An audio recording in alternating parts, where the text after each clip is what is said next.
Adorned with the square of moosehide, individuals have come together across Canada through the Moosehide campaign. This social movement is tackling violence in all its forms through community, conversation, and ceremony. Let's get into it. Thanks, Ryan, for having us. Hadi, my name is Raven Lacert. I'm Carrier, a member of the Lake Babine Nation up in North Central BC, and I'm part of the Bear Clan. I am the co-founder of the Moosehide campaign, and so excited to be here and share a little bit more about our work today. And I'm also a mama. I've got two little girls, Amazing. Cedar and Chas. Thank you. David, what can you tell me about yourself? Well, first of all, thanks very much for inviting us onto the call. So, Sego, my name is David Stevenson. I live on the side of Bacal's Mountain in the Lekwungen-speaking people's territory. Raven and I both live in this area known as Victoria in these territories. And I'm the CEO of the campaign and have been supporting the campaign since its early days. And just grateful to be here and share a bit about the campaign. We had these cards with the moosehide on them, and that's what first got me interested in learning about what is this, what's going on here. So I mean, for people who are just hearing about this for the first time, and hopefully we can continue for more people to learn about this amazing campaign, what is the Moosehide campaign? So the Moosehide campaign is a movement of Canadians that are standing up against violence towards women and children.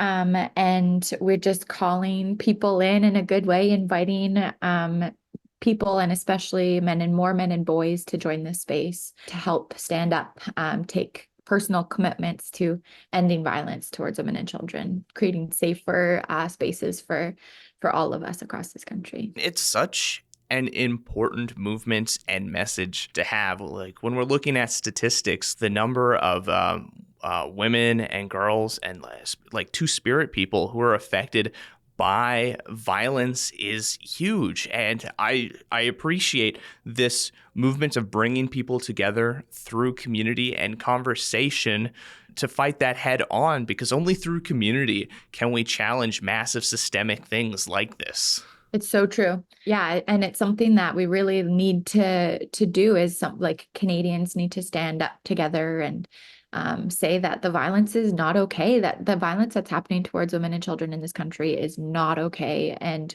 we really need to do something about it. And so this is just one small thing to help make sure that we're being part of the conversations, making those commitments to being part of that change. And I know like a focus is kind of like around that Indigenous aspect, but this is a challenge and thing that is happening to like everyone across Canada.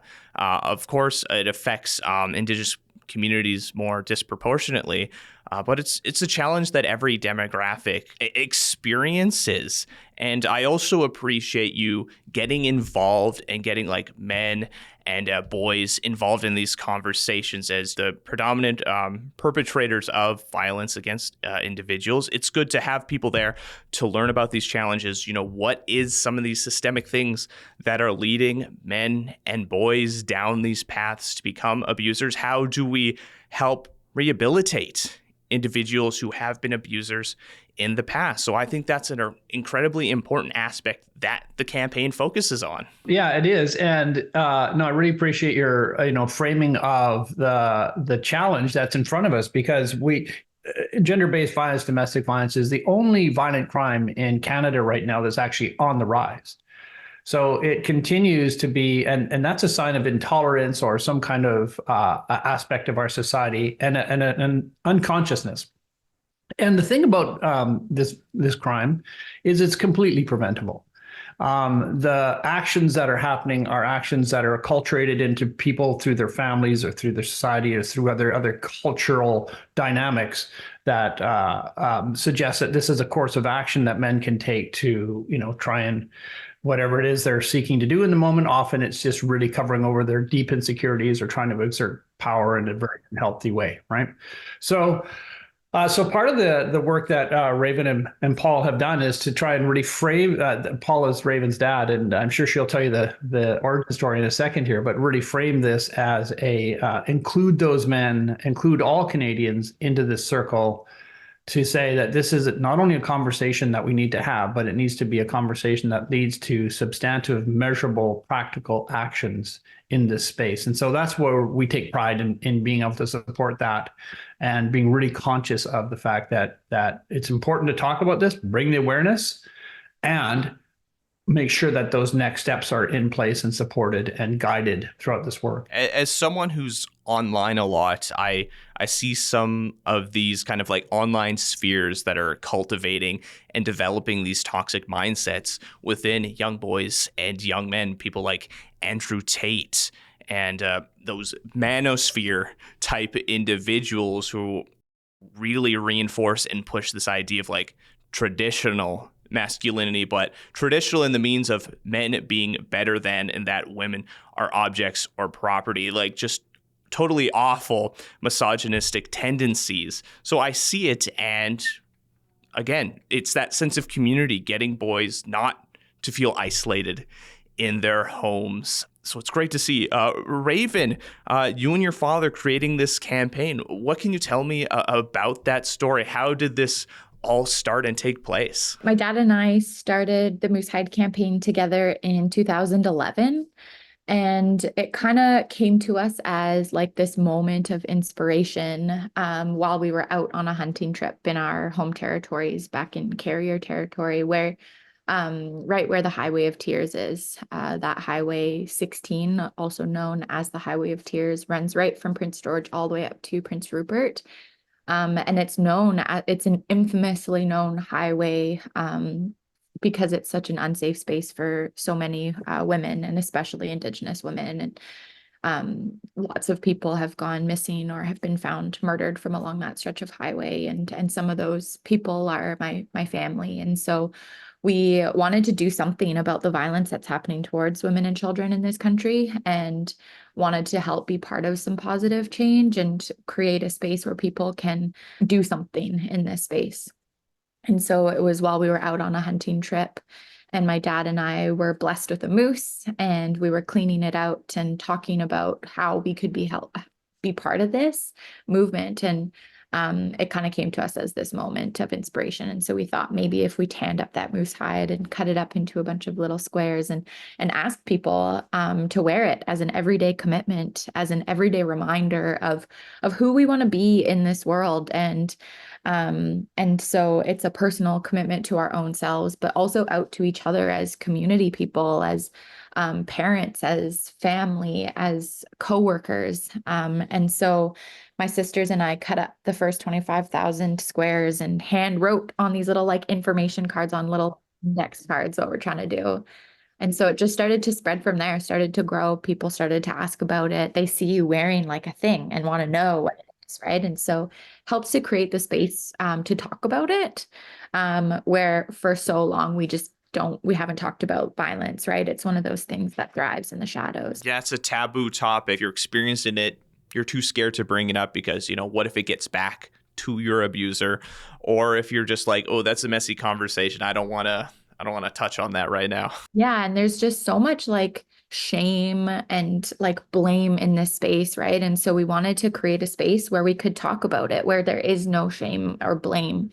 And just a space that like needs a lot of healing. And in order to do that, we need to talk about it. So these pins we think of them as like a flashlight into that darkness, bringing the issue out of the shadows into the light and trying to keep it in the light so that it's not something that just creep back in there. It's something that we stand up and say enough is enough and we need to do something about this. What is the significance of moose in this context? I mean, you're mentioning like you and your father are kind of hunting, finding that moose, cutting that up. I guess within kind of Indigenous practices, as someone who's unaware, what is the significance of moose hide? Yeah, I mean, it's like a few different things, right? Like it was not planned for us to be on the trip and have this idea and then really just want to try something. And we thought that maybe a little piece of moose hide could help to invoke or promote that like healthy warrior in our men, right? The hunters, it's something that they could be really like proud to wear and feel really connected to. the moose is such a big piece of our culture. And so it was like this representation of a moment where a father and daughter were practicing our cultural practices, something that we didn't always get to have to do as Indigenous people. Practicing our culture was not something we were allowed to do for a really long time. And so it's this moment of like intergenerational transference of like cultural knowledge that was so special between a father and a daughter. And it's iconically Canadian too, in that Exactly. sense, like something that everyone can wear and be part of, and feel like a sense of community wearing them. It was a moment that has become something much larger. Mm. Okay. The Moose Hide campaign, how long has it been going on now? It started in 2011 along the highway. It was in that moment. And so while now. Yeah. So, yeah, like 12, it's 2024. So 13 years. I'm pretty sure we're into our 13th year now. Yes. Wow. And I guess just what sort of response and things, like you're mentioning that first year cutting up 25,000 squares and doing some handwritten notes. During that time, what sort of changes have you noticed? What sort of messages are you hearing from people? Right away, it became something that was a piece of like a community, right? Like people across this country stand for what this stands for what the Moose Hide pin stands for standing up against violence towards women and children, to those commitments of healing and love and our collective journey of reconciliation. And so when people talk about it, they say, oh, that's something that I really believe in. I already live those values. And now we can be part of like a community. We think of it as medicine. And so we have this medicine, we offer it for free. We've made a forever promise to never charge for the Moose Hide pins because we want it to be easy and accessible for folks to order. You can order them on our website, and we cover the shipping costs. And people have really taken on the campaign, this medicine, and brought it into their own spaces, their own families, their own communities, their own organizations in really meaningful ways, taking it on wholeheartedly and helping to create that change.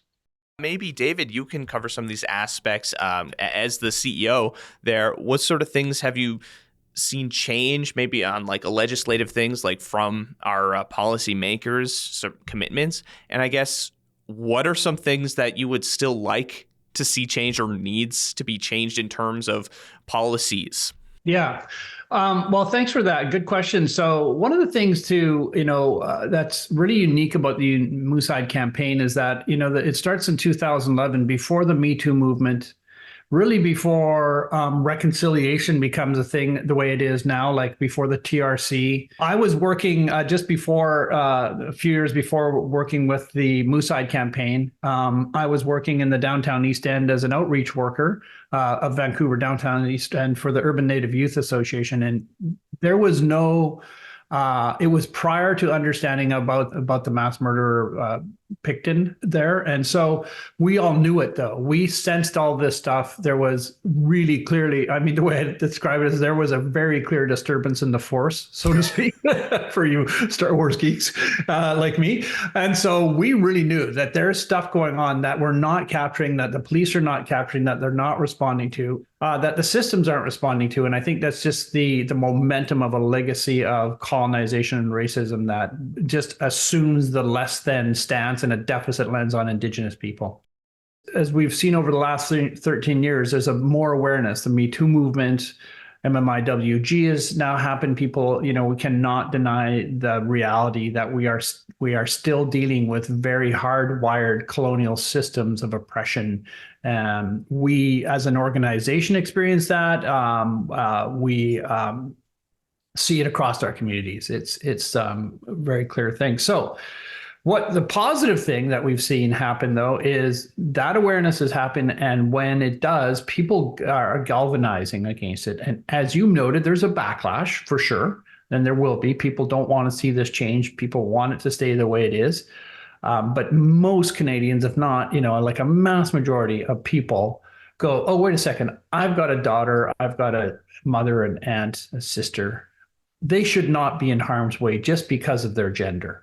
just because there's some kind of assumption that men have this kind of like tacit right to go across the border, across the boundaries and do harm.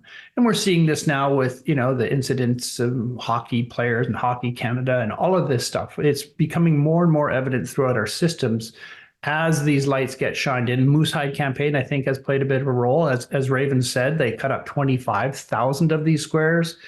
All of them actually put in a workman's compensation case, but there was no organization at the time. So I'm just thinking of them sitting there. They literally had scissors with their hands, Wow. But now we're close to, in the area of 6 million of these to Canadians. So it's resonating with Canadians. One of the things we did is we wove in early on the concept of ceremony.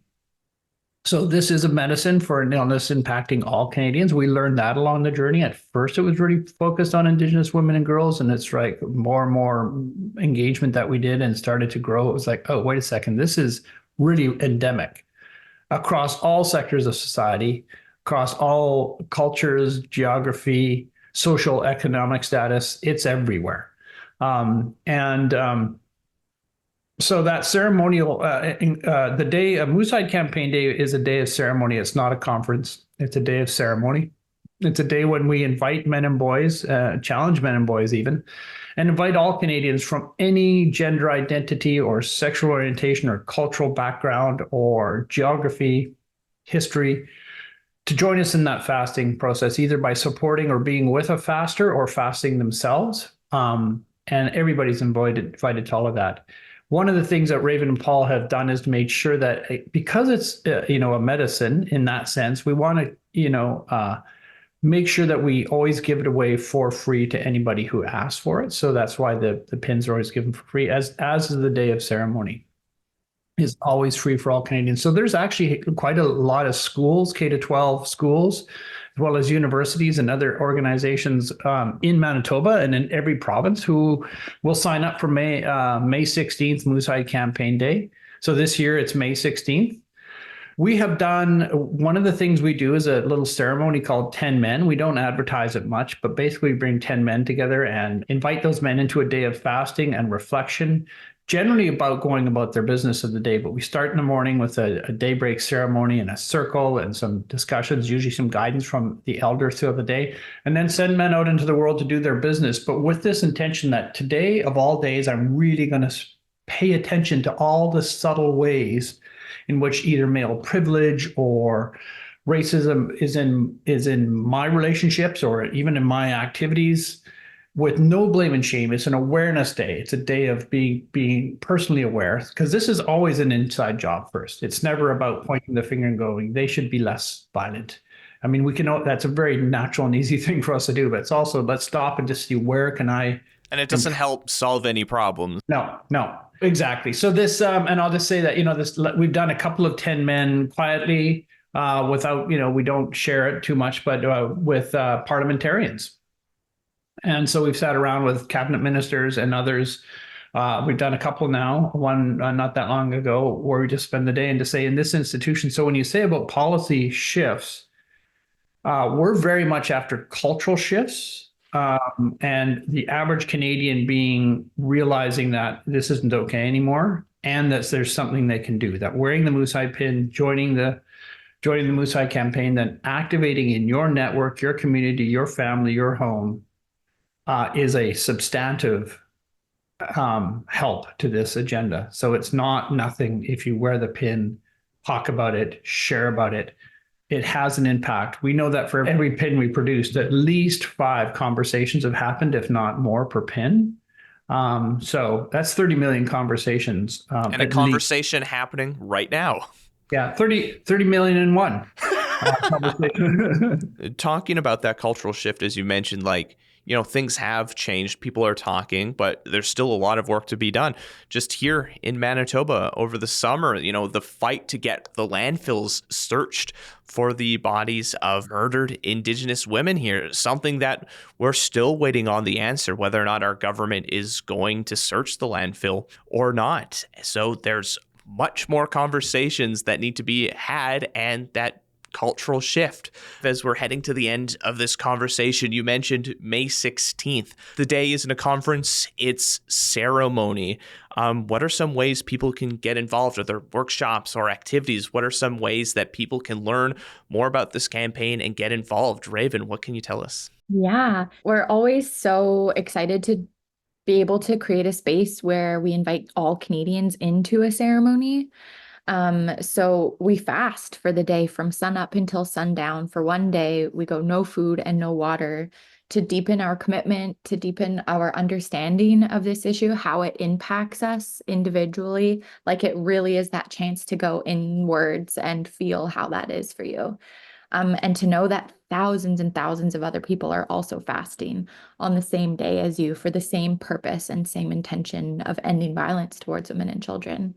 While we're having that ceremony, we really have some really beautiful keynote speakers every year that are able to just share in this space. And then we have a bunch of workshops. So all of this is online. All of this is very interactive and a space to just come and deepen our understanding of this issue, how we can be part of that change. And so a ton of workshops that you're able to register for. And then at the noon hour, we really ask people to mobilize.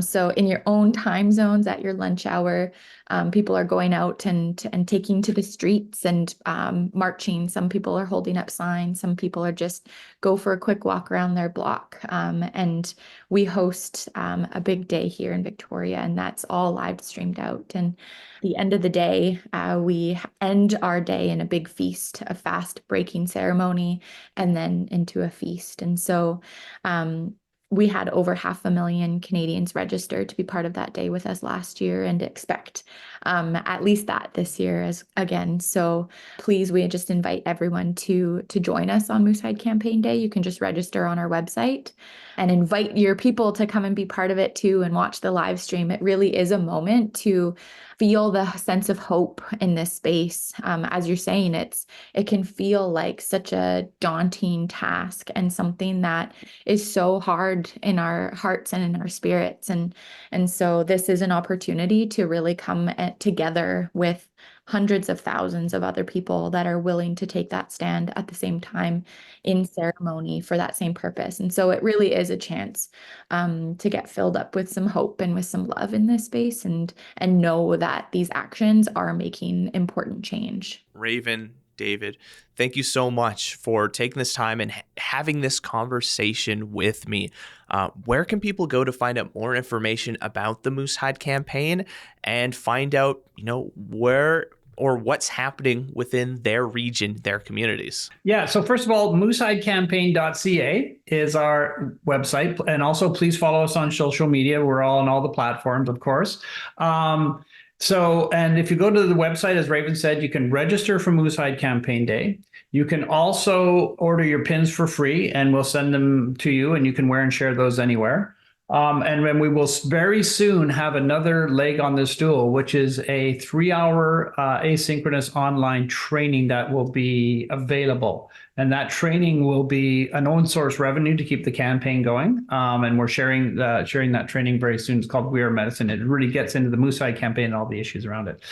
As far as looking, there are likely going to be, close to 10,000 Moose Hide campaign-like events. And so lots of schools, lots of legislative assemblies, organizations are doing little Moose Hide campaign things. So cities are doing it. The city of Edmonton, you'll see lots of cities flying Moose Hide campaign flags. It's sort of really catching on right now. As you can see, it's like becoming a national day of ceremony. So in Manitoba, we at this stage don't have like a specific way to say, to connect up all the dots, but just be on social media, be in the space, and you'll find for sure Moose Hide campaign events happening around Manitoba, usually at schools or a lot of RCMP detachments. I don't know if you know, but 2018, Manitoba Assembly of Chiefs and all 80 detachments of the RCMP did projects together. A Moose Hide Campaign Day projects. There's lots of grassroots activities. We don't even know, even a fraction of what's actually going to happen out there. We will put up an interactive map on our website so that people can put their information and go, oh, look at, there's something over at that organization or at that city hall or that First Nation, that whatever, and hook up. But universities, K-12 schools, likely some activity with the Manitoba government. There's lots of interest. As you know, your new Premier Wab Kanu is a big supporter and has worn the moose hide often.